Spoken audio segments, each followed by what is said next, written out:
models had to face is that the business has to move away from an information retrieval business where they index the open internet's data and then allow access to that data through a search results page to being an information interpretation service. These are very different products. The information interpretation service requires aggregating all this information and then choosing how to answer questions versus just giving you results of other people's data that sits out on the internet.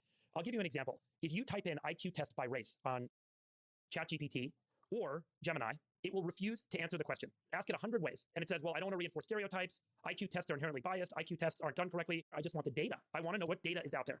You type it into Google, first search result and the one box result gives you exactly what you're looking for. Here's the IQ test results by race. And then yes, there's all these disclaimers at the bottom.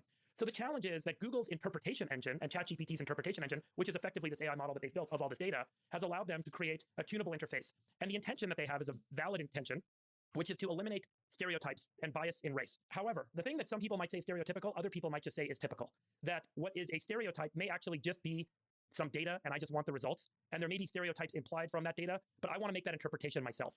And so I think the only way that a company like Google or others that are trying to create a general purpose knowledge Q&A type service are going to be successful is if they enable some degree of personalization where the values and the choice about whether or not I want to decide if something is stereotypical or typical or whether something is data or biased should be my choice to make.